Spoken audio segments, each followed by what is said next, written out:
1, 2, it's recording. Okay, it's recording. How are you doing today? I'm really good, Johnny. How are you? I'm doing great. That was awesome. I didn't expect Wade to be on here. But I know, right? he should be on here, which, God damn it, why he left and go take a shit? He might be coming back. Well, he should be coming back. He just kissed me because I asked him to. You should have recorded that. Yeah, I wish I recorded that. I'm reading your stuff right now. The universe made me do it. Now, can you explain of who you are to the audience, please? Yeah. So, my name is Kerry Kott, and I'm a doctor of Oriental medicine, Right. intuitive coach, and I take women, mostly women, out into nature, and take them out into nature and an experience for them to connect with who they really are, for them to connect with their inner consciousness, and bringing in intentional silence into that as well. Right. It said right here, it said that you're a physician of Oriental medicine. Can you explain that? Yeah. So I went to school for 4 years and studied Oriental medicine. So acupuncture, herbal medicine, the philosophies of the depth of the medicine, the yin, the yang, the balance, how it expresses itself in our bodies, in our environment, in our lives. And so I've been a licensed physician for 9 years with that. And wow, it's such a beautiful medicine in how I incorporate that into what I'm up to now. And the space to work with people in a very intimate one-on-one setting has been a big part of what the universe made me do is now. What did it make you do? The universe makes me do all sorts of things, like live with Wade. Okay. Literally. Well, the universe is making me right now do is take women out into nature, doing intentional silent nature walks and meditations, taking them into nature and connecting with the earth, and taking them into nature and allowing the space for nudity. So having nudity in nature be a part of the experience. And the universe is very adamant about that being my dominant expression right now. How do we connect with the universe or connect with Mother Earth? Well, I mean, there's so many different ways. One of the ways that for me is just the easiest, most profound way is just go step outside. Just immediately stepping outside shifts how we feel emotionally, energetically. Like, I notice I step outside and it's totally different than being inside and indoors. Like, there's light, there's a different smell, the air is fresher. So that in the most basic sense. When I take people on walks, they're invited to take their shoes off and walk around and being silent. Sorry, it sounds so Asian because usually Asian people take their shoes off at home. Yeah. Look. Wow. Okay. So Johnny, I've seriously forgot my shoes places because I go to places that I have to wear shoes and then I immediately take them off as soon as I can. And sometimes I've left the building and then there are my shoes because I usually don't wear shoes too. Like, I started going into businesses and stores and places without shoes, intentionally left them at the house.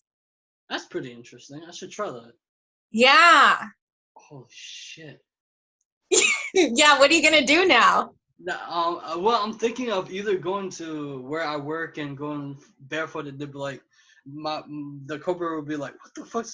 Why he's doing this shit?" Oh man, it's just that people don't ordinarily do things that entertaining like Wade or you it's off the chart because people don't do these things. People don't break enough rules. I think people stay comfortable within the rule space that they live in. So yeah, why connected with women? Like, what's the passion with connecting with women and helping them? Why? I mean, of course you're a woman, but why? Well, I had the same question to myself. I just had started working with this business coach, and I was asking the universe, and I was connecting with my heart, and I was like, what's true to my heart's desire? What's in there? Like, I don't want to keep reinventing my own wheel or the wheel that I see out there in society. And what's in my heart space that is just dying to come out that I haven't let out because, I haven't, for whatever reason.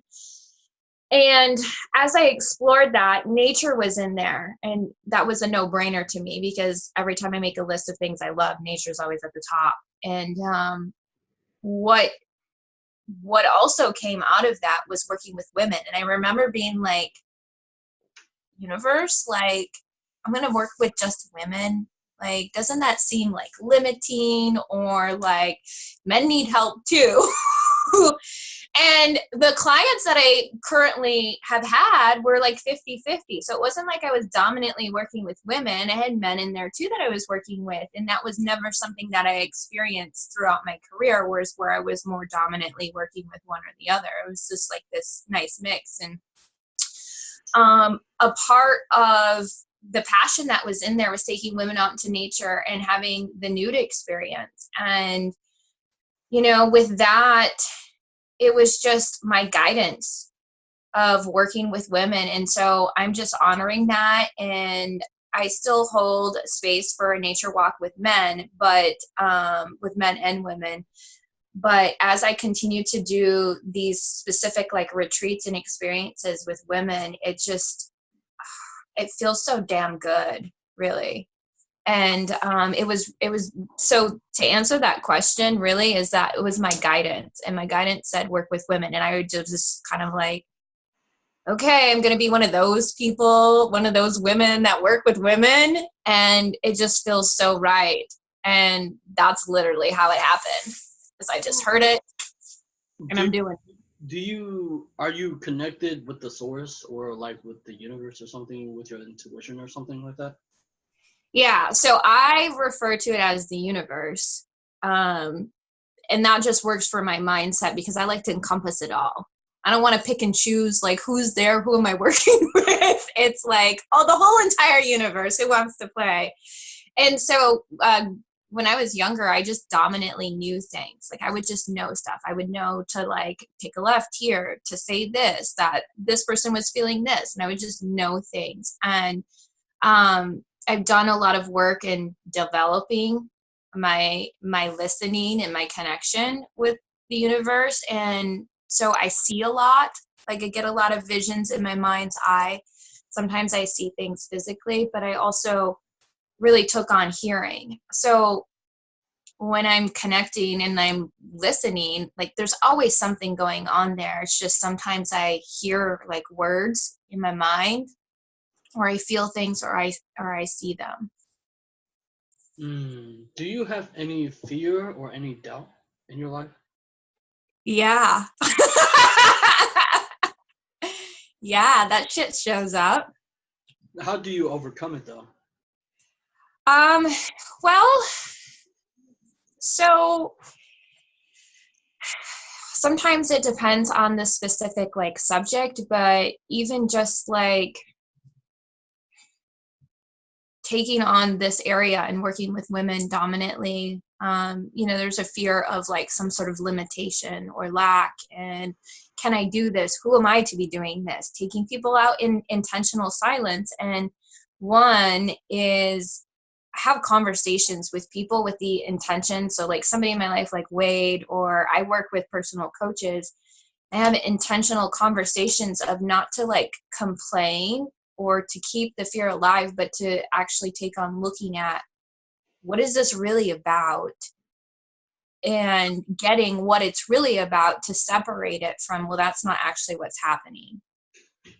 And sharing it, like having conversations with people and sharing like, oh my gosh, this happened in my life and I realized this about myself. And so sometimes there's people I have to call in my life I love that have been impacted by whatever it is that I'm dealing with, like the fear or the doubt, and share that with them. And it's like a freeing space.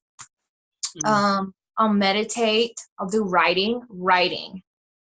Writing is like one of the things. Just the other day, I was having some fear about my relationship with money and like, oh my gosh, I don't have it figured out. Like, what am I doing here? This hasn't really changed in the way that I want it to. And I was just so sick of myself. I started writing about how tired I was with myself. I'm like tired of judging myself. I'm tired of doubting myself. And I just like kept writing. And then I thought I was done. And then other things would come in and then I would just write it down. And so I spent that time before I went to bed just doing that. And I was like, I'm just so tired of myself, of these stories that I've created. And I was like, I give up. Like, I give up. Like, when I said that, I was giving up everything that I wrote. Like, I just give up. And I woke up the next morning and I felt so damn good. But it's like, I will, like, when I recognize that it's fear or doubt, and depending on where I am with it, I will look for whatever I need to do to address it. And sometimes fear has been there for so long, there's a moment in time where I can acknowledge it, and that makes all the difference. Like, just being like, that's there. What do you think about money? That's the interesting part. Because sorry, go ahead. What do I think about money? Yeah. Well, I'm on a journey of creating a new relationship for myself with money, but money's energy. And, just like everything else is energy. And at the same time, I've had some belief patterns about money, just like in how I grew up. And so what I know to be true is that it's energy. And I've had stories that have blocked my relationship with money being what I want it to be. And like no different than like a relationship with my mom. There's things that are in there that I love, and there's things that I've like been judging or making her wrong about. Yeah. And yeah. Go ahead. Sorry. Go ahead. No, go ahead. I just love it when you laugh, so like you're showing who you are. You don't hide who you are. Like most people hide who they are in this world. Yeah, especially in the workplace, people hide who they are. Well, it takes something to show yourself. For me, I just show myself right away. I mean, I don't give a shit. Like, it's because people are afraid to offend people. Like, because the day when I was working, and I was like, fuck it, I'm going to be myself. I'm not going to hide. So I get in trouble for being who I am. So I like to play around. I like to have fun. That's just who I am. But for money, most of my friends say it's evil. You think that's the case, or with most people, or with yourself? I don't think that money is evil. I think that that's a story that's been created that distances ourselves from money. And for me personally, I know that it's my stories that I've created about money that has created my interaction and my relationship to whether or not it exists in my life in the way that I want it to. So it would be like constantly saying like, my mom's evil, my mom's evil. Well, you say that so much, your mom is an evil person. And then when you talk about your mom to other people, she's evil and she's wrong all the time. And then you get people to agree, yeah, I know, I see that in your mom. And you create this whole story. It's like you're a playwright and you're creating this story. And so whatever story we create about something is true. So if we want to say that money is evil, then money's going to be really fucking evil, and it's going to be bad, and it's going to be wrong. And it's not the thing. It's about how, like for me, it's when I'm feeling uncomfortable or I'm afraid or I'm worried or doubting myself around the conversation of money, I know that it's not about money. It's about what's happening in here. Like I'm afraid of something in here, of like my own worth and my own love with myself, that I can't have what I want. And it's not the thing. It's about how I'm feeling inside. And if my story inside that it's evil, then it's going to be evil. Yeah, it's tough when we see Like, people see, the thing is, it's funny that people want money to spend it, but they think it's evil, and they're working for that thing, and they don't understand that they're working their whole life for that thing just to spend, to, for pleasure. And Yeah. most of, because I work at a place where it's my research where I watch people what they do, and because people don't understand, when they're working at retail store, you can ask a whole bunch of questions about the customer, because the customer had a whole bunch of stories that people think it's just go in, clock out, and work. But there's so much stuff that's going on with the customer that people don't ask. People, yeah, to make people smile is great, but if you listen for the stories, because that's what I do, I ask people for their stories, and I was like, oh, that's very interesting. Yeah. And Yeah. did you ever had a dream, or you never had a dream, or you had a dream when you were a kid? You mean like what I wanted to do with my life? Yeah. Well, I wanted to be an astronaut once. Well, that's shocking. Holy shit. Wow. Okay. Why? Wait. Why astronaut? Why? I was just like, in my mind, it was going to be so cool to be in this rocket ship, like strapped down and like skyrocketing out of the planet and like traveling into some place unknown. Transformer. I can think of. Yeah, like it was just this world of magic. Like I was so amazed by magic stories as a child. Like things that occurred magical, I was like, "Ooh, I like that." Like I didn't grow up in a religious family, but I went to Bible school.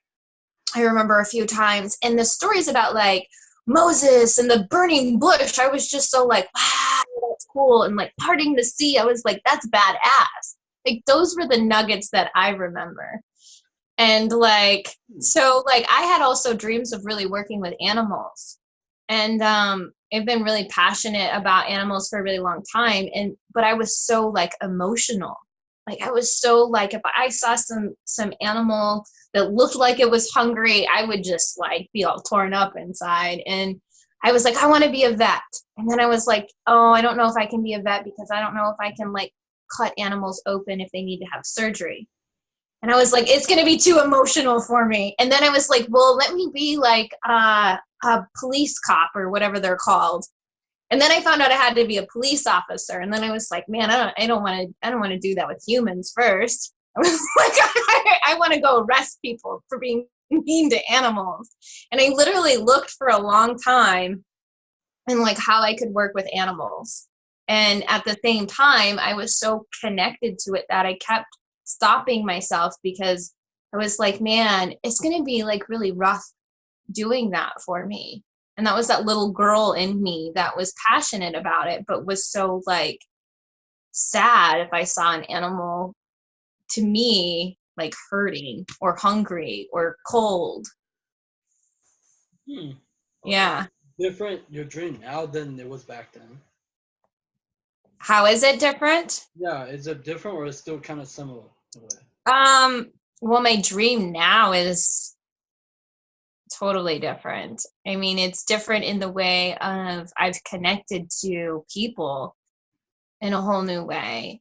And that I don't have it, like, I don't feel sad if I see someone sad. Like, I have a whole new context of how I look at things. So, like, I don't see animals as sad or deprived, or people as sad or deprived. I can get that they might be dealing with something, but that emotional part of me where I would just like take it on and feel uncomfortable and sad is not there, because I can't really help people if I'm like sad with them. Interesting. Yeah. When you say silence, what do you mean by silence? How do we do that? So, silence, intentional silence. So there's the difference. So like we could just be walking around or in our house or going for a walk and we're silent because nobody's there or we're not on the phone or whatever. And the silence that I'm referring to is intentional silence. It's about like taking a moment. So like when I take people on any experience, whether I'm taking them on a walk or I'm having a call with them, we create an intention. Like, what do you want out of this walk, out of this time for yourself? What do you want out of this meditation? And they create an intention. We all create an intention. And the silence is about intentionally being quiet. It's like telling yourself, I am intentionally silent. It's not like I'm being silent if somebody walks by and says hi, say hi to them. It's about, I'm going within. I'm going within to listen, to see, to smell, to feel, to maybe even taste things in a whole new way. And that silence is totally different. And it's a lot of an experience. So was it 2 years ago, I spent a whole month in silence, in intentional silence. Like I didn't speak to anybody verbally. Really? And I know, right? I've really got the impact of the difference between I'm just not talking to anyone today because nobody's in my house, or I didn't see anybody when I went for a walk, or whatever it was that happened. And I'm being intentionally silent with myself. It's a whole different world of experience, because it's like shutting the mouth opens up all the other orifices. I hadn't quite said that before, but I think that sounds brilliant. Wait, what do you mean by that? Can you explain that? Shutting the mouth opens up all the other orifices. Yeah. Well, I think, we spend so much time talking, right? Like, or I have the occurrence that a lot of us spend a lot of time talking. Well, to people, they think that if you don't talk, you're not intelligent.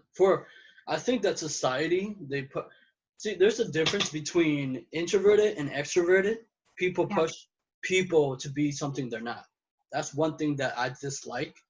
People don't understand about introverted, but see, in the book Quiet Power, it talk about Harvard. They push people into being extroverted, but they're introverted.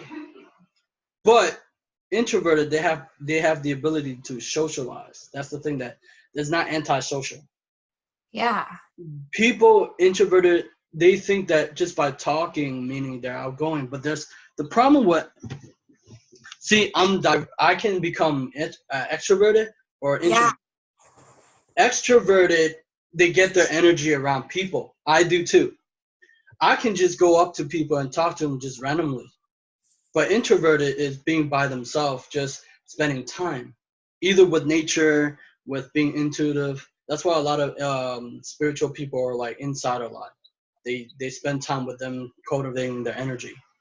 Yeah. So, but go ahead. Go ahead. Sorry. Well, I think that's really, fascinating to touch on in like that yin yang balance. And yeah. There you go. Yeah, like that yin is that introvertedness, and that the yang is that extrovertedness. And how do we balance that though? Like, because I feel like sometimes like we go so far out, like I don't know. I don't know if I've personally mastered that. I find sometimes I'm like super out there, and then I'm like, holy shit, where's my balance? Where's my in time? Where's my quiet time? Where's my time with just, with just me? I'm still with me wherever I am. Yeah. So like, how do we balance that is really a personal question. One thing for me that's been really powerful is my passion of being silent and being out in nature is now something I'm doing as a part of my career expression. So it's like this win-win. It's what's happening in my life right now is because this is usually how it would be. It'd be like one extreme to the next. And it's gotten shallower and shallower, but like it's more merging now where I'm able to bring some pieces into both parts. And so for me, it takes some work to bring that balance in, into as I'm listening to my intuition. If I hear don't do that on that day, I have to honor that. And sometimes I don't, and sometimes I do. But when I don't, I'm like, oh, now I get it. Like, so my balance for me is is more about making sure that that introverted time with myself is there. So that's about being outside with nature for me, or just even being quiet, just being quiet or not doing anything, like not doing anything around my business, like just putting it aside for the day. I don't need to do anything on my computer or write about it. Like just go ride my bike or something, sit in my room and take a nap. Are you good at writing? It seems like you love writing or something. I do love writing so much. So much. Are you good? Were you good at writing in school? I don't think so. I mean, I don't remember that being a thing. You know what? Hold on. I had diaries. I wrote in my diaries all the time, but things that I didn't want to write about, like English class stuff, like you got to read this book. By the way, I didn't read half of those books, but I still managed to pass all my classes with A's and B's. Like I don't even know how that happened. But when it came when it came to writing about some book that I didn't have an interest in, I was like, no, that was so not appealing. Or if it's like, oh, you have to write about this thing. Like that, I think that's the part that I didn't like writing, is like telling me what I had to write about if I wasn't interested in it. But if it was on my own free will, I could write about anything. What was your experience with school? I'm curious in that. Well, there was a few different experiences with school. Like one in the aspect that I was picked on a lot, and I never really, like, there wasn't necessarily like one group of kids that, and it was a really small school. Like my class, the whole from K through 12 was like 100 some students, and it was in one building. And so like I never really felt like I was in one particular part of a group. I just felt like I could kind of move through them. And school was really easy for me. Like I excelled in academics, and there were some areas where, like, I remember social studies class. Like I just was like, I have no interest in this. I don't even want to be doing this. But the for the most part, I just remember never really, like, I imagine I studied. I know I studied at times and I did things, and there were certain things I was lit up about, like math. Like math was really exciting for me, and like physics, and um so those things I know that I like really studied for and stuff, and probably because I was enjoying it. But I just remember for the most part it being really easy. Wow, you have a very different experience than I did. I freaking fucking hate school. God damn. Oh, hold on. I didn't say that I liked it. Well, I know, but you said you had an easy time. Well, I had an easy time with acquiring grades and passing classes. I didn't have an easy time necessarily always interacting with classmates and the kids at school. That was more like this dramatic experience, and sometimes being picked on or feeling connected or being a part of things or not. So that's the piece that like why were you being picked on? That's what I'm curious about. Why? That's a really interesting question, right? Like, so I don't have that answer in the way of like, I don't know why specifically that happened in that way. Like I remember, like my hairbrush would be thrown in the toilet at gym class, or like I remember getting spit on by some classmates. And why specifically that happened from their end, I don't know. But the conversation of law of attraction, there were obviously things that I was dealing with in my life that attracted that. And I was also, I had this story that, as a little girl, that I could just take care of everything myself. And I didn't want to tell my mom about it because I was afraid that she was going to do something about it and it would make it worse for me while I was at school. And so I obviously was walking around with something in my vibration that attracted those experiences. How did you get into the law of attraction? I'm curious. So I was drinking a lot, and I had went through a divorce, and I grew up in an environment where alcohol was just like a part of life. And so it had been a part of my life for a really long time. And I was drinking a lot. And how old was I? I was like 28. And so like if I didn't have to work the next day, I would go out and I would like just drink and drink and drink. And I would drink to the point to where like I would be so tired that I would want to go to sleep, but I would drink up until that point. And this would go on pretty multiple times a week. And I woke up one morning and like my body hurt. My joints were stiff. I was all dehydrated. It felt all like gross and uncomfortable. And I was just like, what am I doing with my life? Like this just, I'm 28 years old and my body hurts. Like this isn't supposed to happen till I'm 100. Like what the fuck, dude? And I heard this voice in my head. It said, go contact Nicole. And Nicole was a woman that I had met, and she had told me that she did these weekly meditations. And I heard contact Nicole, and I picked up my phone and I sent her a text message. And I hadn't really had any interactions with her besides that I had met her.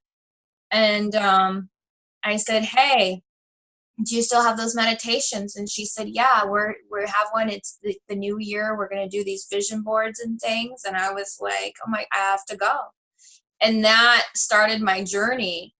And so that was in the world of pranic healing, so this energy healing medicine. And I was already a licensed physician. And then I heard about Abraham Hicks. And so I went to YouTube and I started listening to Abraham Hicks. When I started listening to Abraham Hicks, I really started getting the law of attraction. I had heard about it, but I was so afraid to go there. It was like, I'm going to find out something that's going to have me do something or be aware of where my life isn't working out was really my fear of like, man, it's just going to make me whatever. And then one day I just pulled the Band-Aid off and I hit play on YouTube to an Abraham Hicks recording, and shit, that took me to a whole new level of like, I'm creating things. Things aren't happening to me. I'm not at the demise of everything. I'm creating everything. Yeah, that's the point that people don't get, is that we are the cause without any of the effect. Is we put out the cause and the effect comes. I see it. Yeah. Because every time, because I like to play, right now I'm trying to experience a lot of things that, because people are afraid to experiment. So I put myself in there, even though it's scary, but I put myself there because I want to experiment and see what would happen. Because we are the causes, and the event are like changes that come at you. People will feel like they're a victim. The reason is because they're the cause of their own problems. And now they feel like they're powerless. People in this world, they feel like powerless and they can't change. I once talked to a coworker. He said if he would change the world, he would. But you can change the world, but it starts with yourself first. Then you change. And he was talking about there's nothing wrong with being fitting in, but I hate fitting in just to fit in with people with their standards. I hate that shit. Yeah. It's just that's just my opinion. But yeah, go ahead. Yeah, I totally resonate with that part about like the standards of just to fit in to just to fit in. Yeah. And I feel like I've spent a lot of my life in some ways trying to repel that and being like, no, I will not be like you. And that's why I have no shoes on and I walk around, because I'm like, I just want to be me. Yeah. I just want to be me. Expression. That's different. Yeah, that's different when you put, I was like, oh shit. I was like, Who the fuck wears shoes in the house? Where does that come from? I don't know. I mean, usually when Asian, they have this thing where if you walk the shoes in the house, I mean, that's like really disrespectful. Yeah, I've totally been Asian in some other lifetimes because Oh gosh, but no, everything what you say is very interesting. It's almost like as if you have like you attracted this life where you're on your path. Like, yeah. how do you like it so far? Well, I fucking love it. And, you know, it just doesn't go without me doing my own work. Like, I'm enjoying my life, and I just feel really guided to share this for, whatever if somebody's gonna see this or whatever. But like, sometimes I think we think that people's lives look a certain way, and we think like they might have it all figured out and their life is really great. And like, my life is really fucking great. I have so much to be, thankful for and appreciate and all that. And at the same time, I deal with shit all the time. Like, I deal with stuff, and it's not, I deal with it in like my life as well as me. I deal with it in like, wait a second, what am I creating here? I don't really like this. This feels really shitty.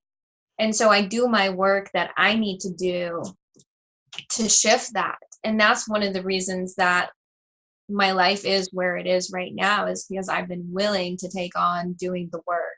Sometimes it's like getting really real with myself. Sometimes it's having a conversation with someone that feels really uncomfortable and weird and whatever. And sometimes it's like, I'm going to share this video out there, and this is just what I'm saying or doing. And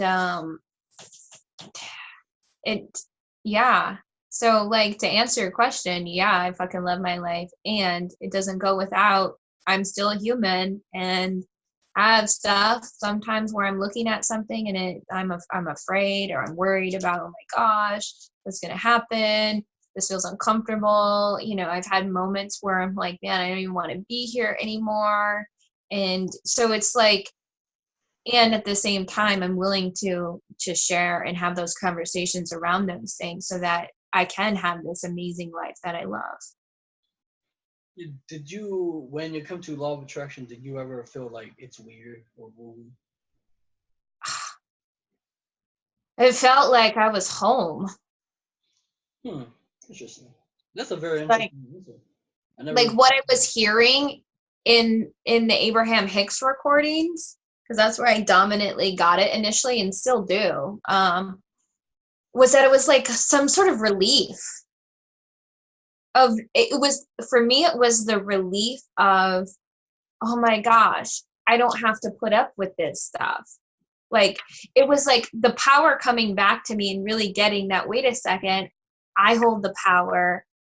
I'm not at the demise of people and places and things doing things to me anymore. Because that's how I had been living my life to a certain extent, is like, this person did this thing to me. This thing happened. I work with people, and then like, they're all stressed out and they leave and I'm stressed out, or like, I would, they have a sore throat when they come in, they leave without it, but I have it. And it was so like this thing happening to me. And so when I started tapping into law of attraction and getting that, it was like such a relief that, wait a second, I don't have to keep putting up with these things and keep accepting them. Like, I can do something. Yeah. How do you use the law of attraction to create the life you want? Oh, that's such a great question, Johnny. Well, the first thing that popped in my mind is I write. So for me, writing is really powerful because we have all these thoughts, wherever thoughts live. If anybody knows where thoughts live, please let me know. Yeah, do they live up there, over there? Like, where are they? So wherever thoughts live out into the universe, like, bringing it in on that piece of paper is, one, clarifying for me. So sometimes I'm like, this, that, this, I could do this. This is exciting. This feels good. and I kind of like bounce around. I have a lot of ideas and I get really excited. So when I just let those thoughts flow around, they're just kind of like having fun and playing. But when I want, like, it's like, okay, that's great. Now let's have something more happen. And so when I'm writing, it's clarifying because I can pull those thoughts down on a piece of paper and I can see them. And as they're coming out, it gets clearer and clearer. And it also brings it more into like the physical space. So it's not just energy in that form, it's shifting into the physical form. And so it's the clarity and it's the writing the intention. So if I want something to happen, I'll often write. And at the same time, I don't have to write anything for something to happen. So this is an example of something. So the conversation of money. So it's something that I'm committed to having this powerful relationship with money. And I can notice a shift that I had this moment when I was writing down all these things that I was so sick with myself about that I shared earlier. And the next day I manifested a new client. I manifested $2,500 and I was like, okay, universe, like that's really great. That manifested because I had a shift. I did something. I did that writing. There was a new opening and the universe was like, here's your abundance, Kerry. Here's the thing you asked for. And I was like, that's great, universe. And so I said this, literally, I say things out loud to the universe. I said, that's great. And I'm committed to having this powerful relationship with money, that it's not about something comes in and I feel relief. It's about I feel good about my relationship. And the abundance continues to flow in. Because my old way of being was something would manifest and then I would be like, oh, okay, thank you. The money's here. And I was really clear that I want this powerful relationship with money, that I feel good. And that I don't have, and it's not waiting for something to happen to feel good, but that I get to feel good now. And then what I said to the universe out loud was, I'm very familiar with these ways of money manifesting in my life. And I'd like it to show up in a whole new different way. I'd like the experience of money to show up in a new way that's never shown up before. And oftentimes, like, I'll receive something and it may have required money, but I receive it as a gift, or I find something, or it shows up outside of money. And so I was really clear with the universe that has been working out and continues to work out in conjunction with money flowing in. And the next day, after I was like, let's bring in some new way for something to manifest here in this conversation of money. And the next day, my coach called me and she said, Kerry, I want to gift you a ticket to the podcast expo happening in March in Orlando. And I was like, well, that hasn't come in that way before. And I was like, instantly, well, it wasn't instant, but the next day there it was. And there was the thing that I had asked for. And so, like, using law of attraction to work for me is about asking, one, being able to ask for it, and then acknowledging that it's there when it shows up. So the more that I see it and recognize it, the more I become aware of, holy shit, hey, I thought about this. Like, everything we say is manifesting. I told a friend last year that I just wanted to take people out on walks in nature and get paid for it. And then I realized a couple days ago, holy shit, I'm doing that. And in the moment, I was like, I don't know how I'm going to do that. I don't even know how that could happen. And I was kind of like, shit, that seems so simple and easy. How is that going to happen? Like, just taking people out on walks. And then at that time, I wasn't in the space of like, yes, that's happening. I was like, I'd really like that though. And then getting like, holy shit, it's happening. You seem very happy doing what you like doing, with taking people walks and shit. Yeah, Johnny, let's go on a walk, dude. Yes, dude. Wait, oh shit, I'll call you a dude. Oh my bad. What? I said I'll call you a dude. Oh god, oh, my bad. That's okay. No, because you said dude, so I was like, yeah. But what was it? It's very interesting how you experience the law of attraction. That's a very interesting way. I was thinking of a guy named was it Dr. Joe Vitale? No, not Joe Dispenza. Yeah. Yeah, the way that he said you have to, people are waiting to feel whole before they get the thing, but you said you wanted to feel something instead of like this thing coming in and you feel relief, right? You said you want to feel relief before you get the thing. I was like, oh, interesting. I never thought of that before. That's very interesting. Yeah, well, that's like one of the things where, like, you know, people, I don't know if you've ever seen those memes, like you have to feel or believe that you have the thing before you have it, or Yeah, I've seen it. Yeah, way too many times. Yeah. yeah, way too many times. And Abraham, like I always hear, like you have to embody it before it happens. Like you have to embody feeling satisfaction or whatever it is before you're satisfied with this thing. And it's literally that vibration attracts it. It's like having a radio dial. Like you want to listen to 99.5, but you're on 88.6. We have to tune your dial to 99.5 to then hear what's being played on 99.5. Well, how do you explain that to the people who are not into this stuff? Do you actually explain it to them like that, or like? I mean, Um, because basically, when you're doing the interview with me, have you already know that I'm into the law of attraction, or? well, I asked Wade a little bit about you. Okay, what did you ask about? I said, or I said, well, what is Johnny going to ask me? So I said to him, I said, what do I need to be prepared for? He's like, well, you might ask you this about, you know, how that happens or blah, blah, blah. So I gathered that from what Wade was sharing, that you were into that on some level. Well, I'm into deep So, shit, but now, yeah. ooh. Yeah, no, Get deep. no, it's because people the surface people want to manifest money. You know, as we grow older, we most people want to manifest money, made a car, a house, but that's just because that's marketing in a way because that's people are attracted to, or fitness, whatever. But what if we can use law of attraction for something else? Like for what we want, not just to hear all this stuff. It's all great, right? It's like because people live in this world where they see it and they'll believe it, but it's backwards. You should believe it before you see it. Yeah. That's fucked up.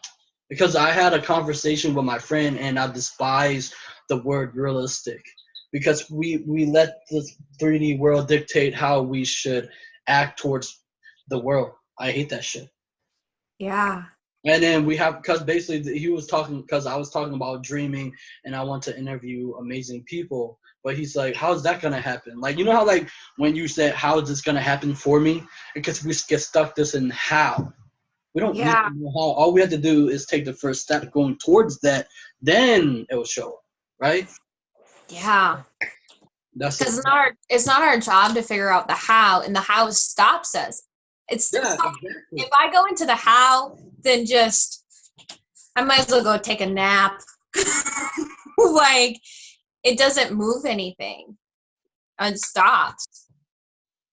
Yeah, it's not. Wait, hold on. Before I was looking at. Wait, do you have a website?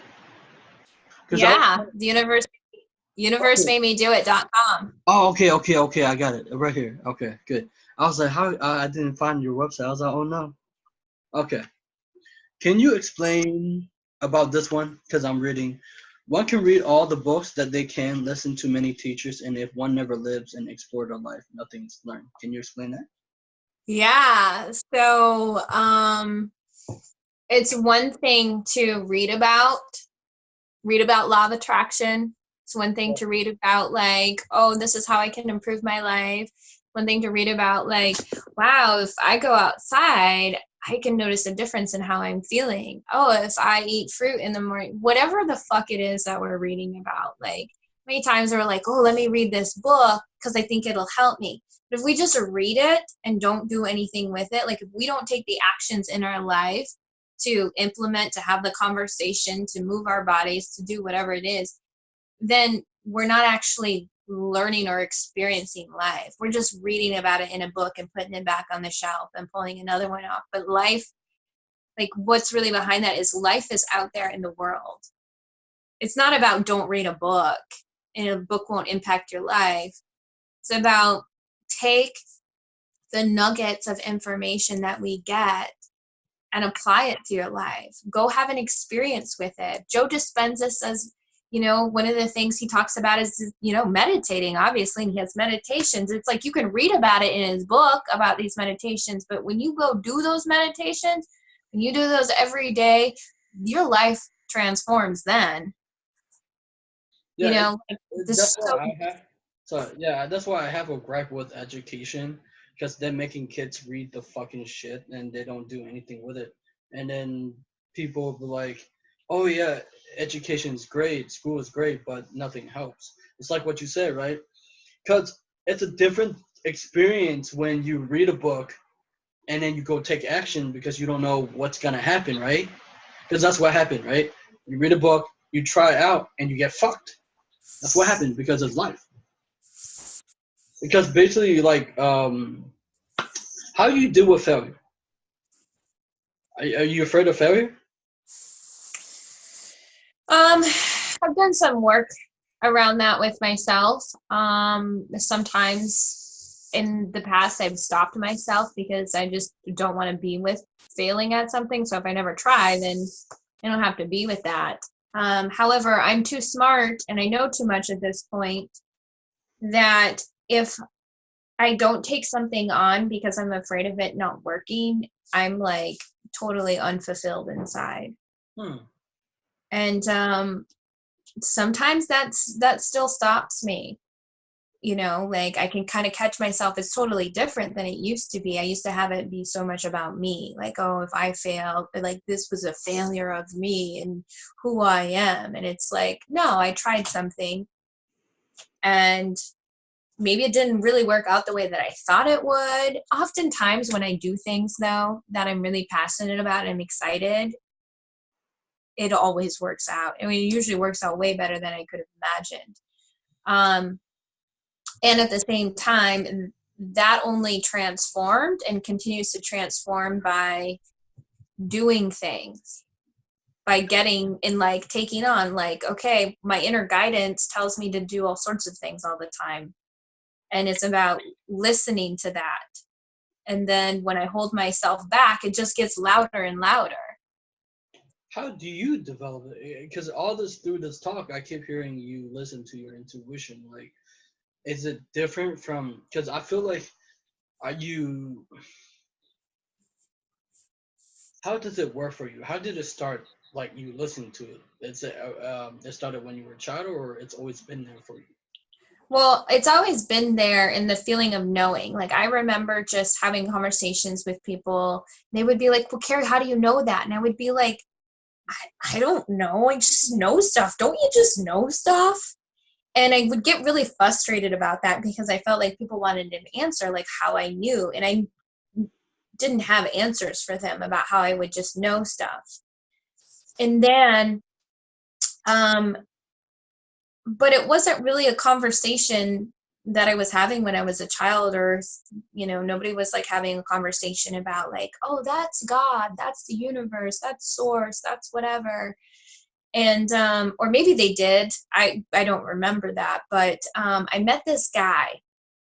So when I was working with my patients one-on-one, I would have like these flashes of things. And I thought I had some sort of neurological issue because I remember one of the first times I was like doing something and I touched my patient, like a shoulder or something, and I just got this flash, and it was all this like anger energy, and it was like this war and a battle, and I was like, what the fuck's happening to me? Holy shit, you can do, whoa, you so what? Come on, man. I want to like try that shit. Oh. So, like, but it kept happening, and not necessarily the same images and experience, but I was like, something's wrong with me. Like there's something neurologically happening here, and I don't know what it is. And then I moved offices, and I met this man, and his name is Bob, and he did hypnotherapy.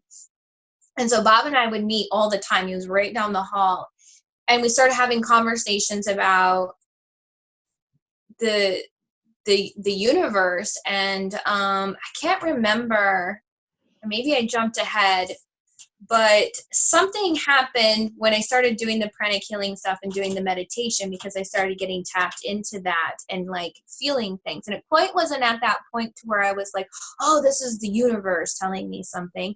I just knew that I was like feeling things. And there was something particular about when I worked with Bob that helped me to really start distinguishing, like I was getting information from the universe. And I was like, it was such an aha moment of, that's why I know things. That's why I know things. And I went to a psychic development class for 2 years every single week. And we would do exercises where like one of us would be blindfolded, and then we would have to try, like we would feel the energy of the person would come sit in front of us, or you know, we would do things with writing or with art, and we would do all these different things that was exercising our intuition and feeling energy and hearing it. And we would take on different senses and things. And so I just like was continuously developing it. And the knowing has always been there. And so it was like I was just continuing to decipher that. But once I got that, it like opened up a whole new thing. Like, this is what's happening here. Like, that's how come I know stuff. And those flashes that I got, I was like, I'm just totally tapping into this person. And the Bob guy that I was working with at that time, he loved a lot of past life stuff. So for me, I was like, wow, I'm tapping into somebody's like energy and other lifetimes or whatever's happening there. And I was like, nothing's fucking wrong with me. I was like, I do not have a neurological issue. Do you feel like it seems like you're very comfortable of saying psychic, while most people are like afraid of like psychic? Well, it's just a term to me that's like the translation of reading energy. That's very interesting. I never thought of that before. Mine definition is different, but yeah, go ahead. Yeah, well, see, that's the other thing. Every single person has a different relationship with what a word means. Right. Too. Well, but I liked it. But I like it yours way better. Mine is just because I just take it out from word. Because psychic, you take it out. Psyche is Greek for mind. But we are energy that. So we're so powerful that we can affect things. It's like ingenious. And it's because people live in this like 3D world and they only see this meat of suits, but they don't see like all the other stuff that's so cool. Like that's why I don't think we should celebrate who like we're so awesome, but we don't celebrate that. Yes, let's celebrate that. Celebrate, yes, but yeah, but go ahead with the psychic unit. Jesus, I wish I could just touch something and I can see the fucking like future past or something. Fuck, man. Well, you could, right? If you really wanted to. Well, no, I was thinking about I astral projected one time. I was gonna ask you about astral projecting. You ever astral projected? So that's an interesting question. I would say that we astral project all the time. Like, and at the same time, I don't actually know enough about what that really means in that specific way when people ask me that. For like, it's like what, an out-of-body, you have an out-of-body experience, right? Well, it's more like you have like this, I can't really explain it because I don't go deeply in depth with it, but I have an experience where you split out. It's like almost you have a soul or your energy, you split out. It's like your energy of consciousness, and you split out. And it's very interesting experience because I was floating in the middle of the air and I was walking. It's epic because I've been trying to do astral projection for a long time because I watched some YouTube videos about on astral projection, and I was like, yo, I want to try this shit. I want to fucking like float in the air and scare some people. Well, I think that actually might be happening more often with yourself than you realize. Well, I wish I can realize more often than that, because that'll be awesome. Well, But, okay, well then that's created right now, right here and now, bringing in the awareness and the acknowledgement of how often you're astral traveling and what does astral travel mean to you, and really just, okay, universe, like show you how much you're actually astral projecting. oof, I guess I never spent time thinking of it. I just want to just feel what it's like. Okay, I'm gonna think it's enough. What do you think about the negative and the positive? What do you think about that? Like life, it's about, you think it's about positive all the time or negative all the time?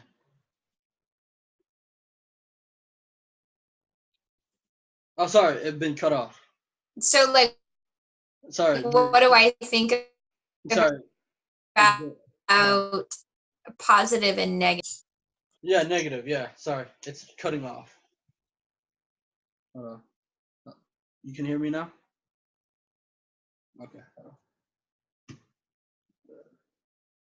Yeah, I can hear you. You're just cutting out a little bit. Okay, I'm kind of okay. Yeah, about positive and negative. Yeah. Okay, let me do this. So, can you hear me? Yeah, yeah, I can hear you, but it's not like, it's weird because this internet was trying to disconnect or something. Hold on. Okay, go ahead. All right, I'm gonna message you. I'm going